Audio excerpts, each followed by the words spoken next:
India में शायद ही कोई ऐसा घर होगा जहां पर डेलाइट के प्रोडक्ट्स यूज ना किए जाते हो। कारपेंटर का फेवरेट फेविकोल हो या फिर हमारा और आपका पसंदीदा फिक। लेकिन क्या आपको पता है इस इनोवेटिव ब्रांड को शुरू किया था एक चपरासी ने, नाम है बलवंत पारेख। अब वैसे तो आज के टाइम पर इस कंपनी का कोई स्ट्रांग कंपट ही नहीं है, लेकिन जब इस कंपनी ने फिकल जैसे प्रोडक्ट को लॉन्च किया था तब कोई भी इसे खरीदने तक को तैयार नहीं था। लेकिन फिर ऐसा क्या हुआ कि पिडीलाइट ने नाना सिर्फ चीजों को जोड़ा बल्कि हर किसी के दिल में अपनी जगह बना ली। आज के इस इंस्पायरिंग जर्नी में हम सब कुछ बहुत डिटेल में जानने वाले हैं।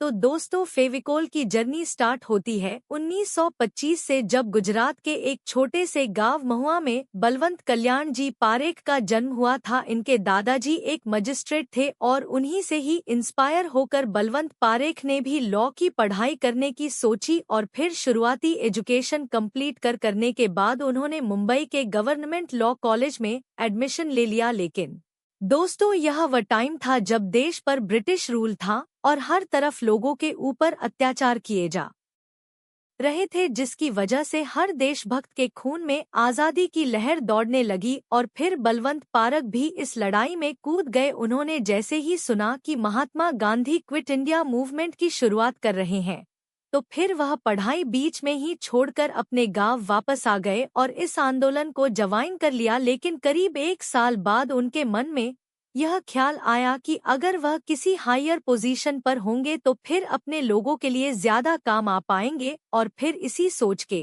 साथ बलवंत पारेख मुंबई वापस आए और अपनी पढ़ाई दोबारा शुरू कर दी। लेकिन दोस्तों, पढ़ाई के दौरान ही उनकी शादी कांता बहन से हो गई और फिर शादी के बाद अपनी रिस्पॉन्सिबिलिटीज को निभाने के लिए उन्होंने कई सारे छोटे मोटे जॉब्स किए। लेकिन महीना भर मेहनत करने के बाद जो पैसा मिलता था उससे घर की बेसिक नीड्स ही पूरी नहीं हो पा रही थी। पर फिर भी उन्होंने हार नहीं मानी और आखिरकार अपनी ग्रेजुएशन कंप्लीट कर ली। इसके बाद से कांता बहन को लगने लगा कि शायद अब उनके फैमिली का जीवन पटरी पर आ जाएगा। लेकिन जल्द ही उनका यह सपना भी टूट गया, क्योंकि बलवंत पारेख ने डिसाइड किया कि वह कभी भी वकालत को अपना प्रोफेशन नहीं बनाएंगे। इसकी वजह यह थी कि पढ़ाई के दौरान ही उन्हें यह समझ आ गया था कि यह प्रोफेशन बिना झूठ के सहारे नहीं चल सकता है और यह उनके वैल्यूज और एथिक्स के खिलाफ था। इसके बाद उन्होंने दूसरा काम ढूंढना शुरू किया और एक लकड़ी के व्यापारी के ऑफिस में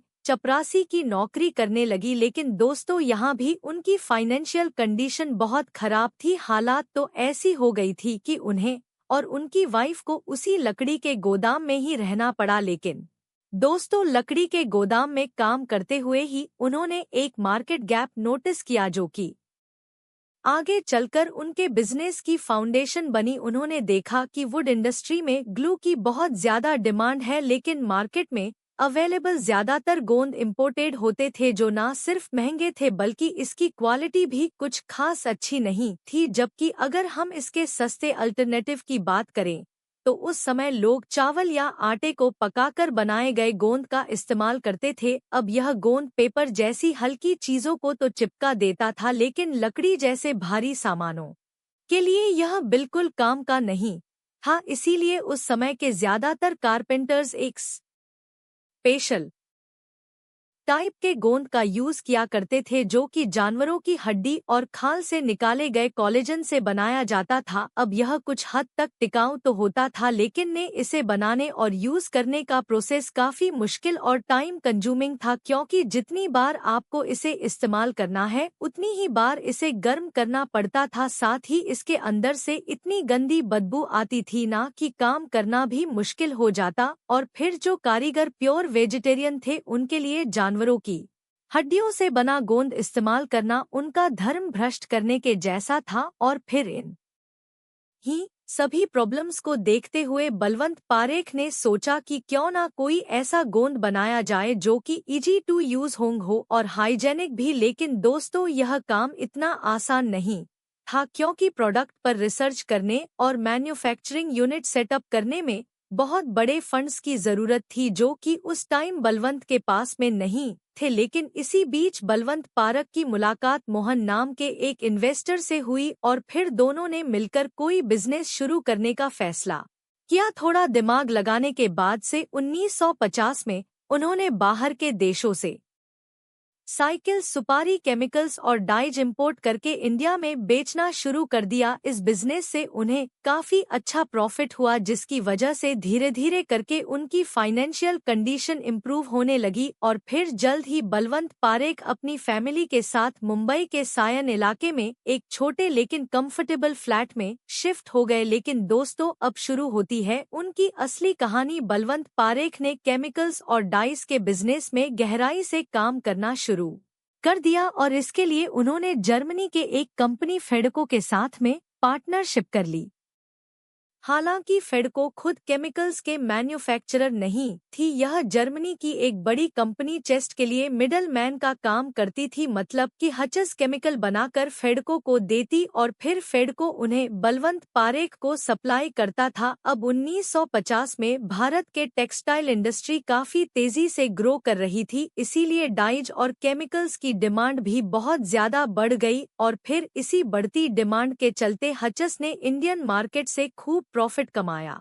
इस सक्सेस से इम्प्रेस होकर 1954 में हचस के मैनेजिंग डायरेक्टर ने बलवंत पारेख को जर्मनी आने का इनविटेशन दिया और फिर पारेख जर्मनी जाकर 1 महीने तक रहे और वहां की एडवांस टेक्नोलॉजी और प्रोडक्शन के प्रोसेस को बहुत गहराई से समझा। इसी टाइम उन्होंने देखा कि हचस एक खास किस्म का गोंद बना रही थी जिसका नाम था मोविकोल। यह ग्लू लकड़ी के कई सारी चीजों को जोड़ने के लिए यूज किया जाता था, जो कि टिकाऊ तो था ही, लेकिन इसे यूज करना भी काफी आसान था, यानी कि इसे ना तो गर्म करना पड़ता था और ना ही जानवरों वाले ग्लू की तरह इसे घंटों पकाना पड़ता था। लेकिन प्रॉब्लम यह थी कि अगर बलवंत इस गोंद को भारत में इंपोर्ट करते तो इसका प्राइस बहुत ज्यादा बढ़ जाता, जिसे कि गरीब कारीगर अफोर्ड नहीं कर पाते और प्रॉब्लम वहीं की वहीं रह जाती। ऐसे में उन्होंने सोचा कि क्यों ना अपने उस सपने पर काम किया जाए जो उन्होंने कई सालों पहले देखा था, यानी कि भारत में ही खुद का ऐसा गोंद बनाना जो कि ना सिर्फ किफायती हो बल्कि यहाँ के अलग अलग मौसम के लिए सूटेबल भी हो। इसी सोच के साथ उन्होंने जर्मनी में मोविकोल को बनाने के प्रोसेस को बहुत बारीकी से समझना शुरू किया और फिर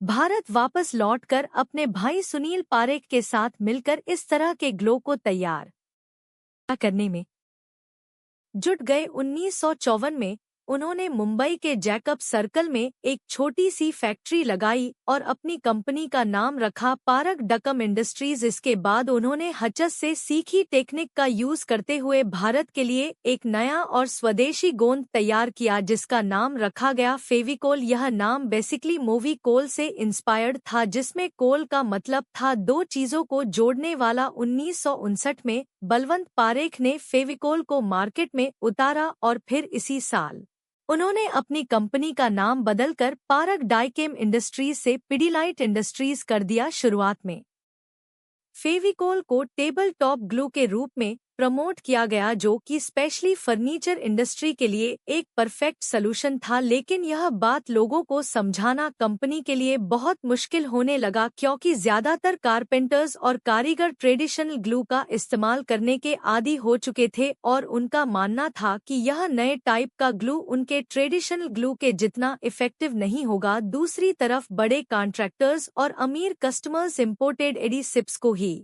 प्रीमियम क्वालिटी का प्रोडक्ट मानते थे और फिकल को एक लोकल और सस्ता प्रोडक्ट समझकर नजरअंदाज कर देते थे। अब क्योंकि पिडिलाइट के पास उस समय बहुत लिमिटेड रिसोर्सेज थे, इसीलिए बड़े लेवल पर टीवी या रेडियो एड्स करना पॉसिबल नहीं था। ऐसे में बलवंत पारेख ने एक नया तरीका अपनाया और ग्राउंड लेवल पर काम करना शुरू किया। वह छोटे दुकानदारों और कारीगरों से पर्सनली मिले, फेविकोल के फायदे समझाएं और कारपेंटर्स को इसे यूज करने के लिए अवेयर किया। साथ ही इसके छोटे छोटे पैक्स को भी लॉन्च किया गया ताकि कम से कम बजट में भी लोग इसे खरीद सकें।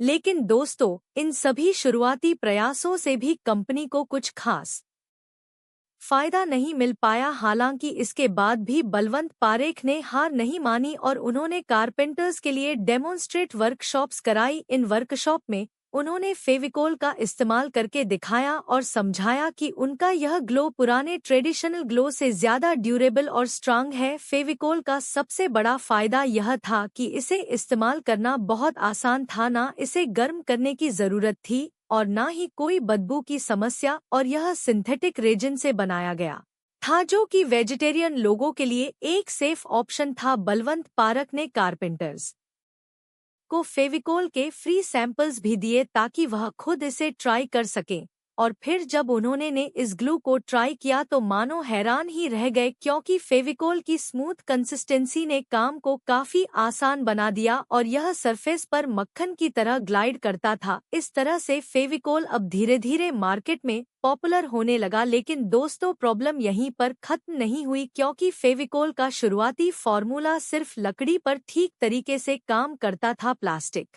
और मेटल जैसे चिकने सरफेस पर फेविकोल फेल हो जाता था। इसके अलावा भारत में जब ज्यादा गर्मी पड़ती थी उस टाइम पर भी यह अच्छी तरीके से काम नहीं कर पाता था। ऐसे में बलवंत पारेख ने सोचा कि अगर फेविकोल को एक रिलायबल और यूनिवर्सल एडिस बनाना है तो उसके स्टेबिलिटी और वर्सटाइल को इम्प्रूव करना होगा, और फिर उन्होंने इस चैलेंज को एक्सेप्ट करते हुए R&D डिपार्टमेंट की नींव रखी और उसमें काफी सारा पैसा इन्वेस्ट किया। उन्होंने अलग अलग कारपेंटर्स और ग्राहकों से फीडबैक लिया और फिर इन फीडबैक्स के आधार पर फिकल के फॉर्मूला को न केवल पहले से बेहतर बनाया बल्कि अलग अलग जरूरतों को पूरा करने के लिए इसके कई सारे नए नए वेरिएंट्स भी डेवलप किए गए। एग्जाम्पल के लिए 1980 के टाइम जब कंपनी को शिकायत मिलने लगी कि ज्यादा ह्यूमिडिटी की वजह से उनके गोंद की पकड़ कमजोर पड़ जाती है, तो फिर पिडिलाइट ने इस प्रॉब्लम को सॉल्व करने के लिए फेबल MR लॉन्च किया जो कि मॉइस्चर को रोककर जॉइंट्स को स्टेबल बनाए रखता था। इसी तरह से 1985 में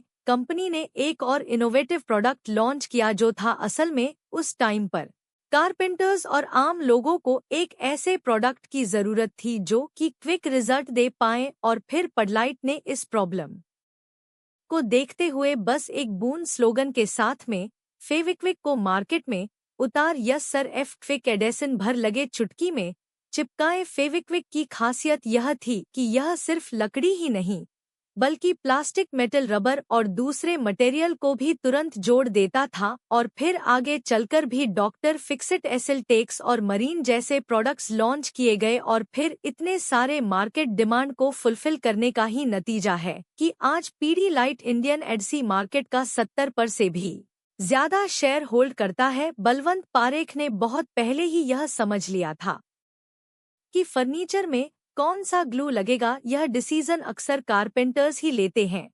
इसीलिए उन्होंने आम जनता को टारगेट करने की बजाय कारपेंटर्स और कॉन्ट्रैक्टर्स पर फोकस किया। इस डायरेक्ट कनेक्शन को मजबूत बनाने के लिए उन्होंने दिसंबर 2002 में फेविकोल चैंपियंस क्लब यानी कि FCC की शुरुआत की। FCC का मकसद कारपेंटर्स और कॉन्ट्रैक्टर्स को फिकल के अलग अलग प्रोडक्ट्स को कब, कहां और कैसे यूज करना है उसकी प्रैक्टिकल ट्रेनिंग देना था। आज FCC के 145 शहरों में 300 से भी ज्यादा क्लब्स हैं, जिनसे कि 40,000 कारपेंटर्स जुड़े हुए हैं।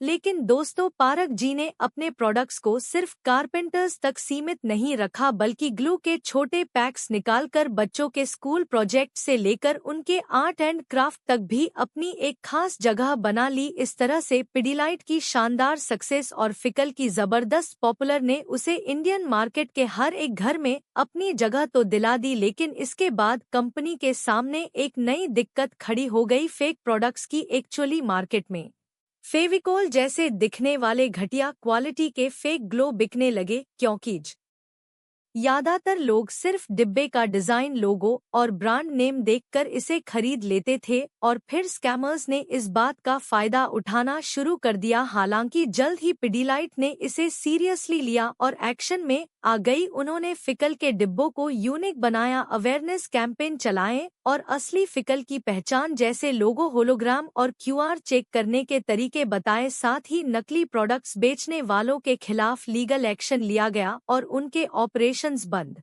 कराए गए। और दोस्तों, इन सभी प्रयासों से नकली प्रोडक्ट की मार्केट कम हुई और फिकल पर कस्टमर्स का भरोसा वापस आ गया। और दोस्तों, पिडीलाइट ने फिकल को एक हाउसहोल्ड नेम बनाने के लिए क्रिएटिव मार्केटिंग का भी बेहतरीन इस्तेमाल किया। सबसे खास बात यह है कि फेविकोल के विज्ञापनों में कभी भी बड़े सेलिब्रिटीज का सहारा नहीं लिया गया। इसके बजाय इनके एड्स में साधारण गांव का बैकग्राउंड और आम जनता जैसे रिलेटेबल कैरेक्टर्स को दिखाया गया। कई बार तो कंपनी ने अपने रियल कारपेंटर्स को भी एड कैंपेन में शामिल किया ताकि फेविकोल का जुड़ाव सीधे उन लोगों से हो सके जो कि इसे रोजमर्रा के कामों में इस्तेमाल करते हैं।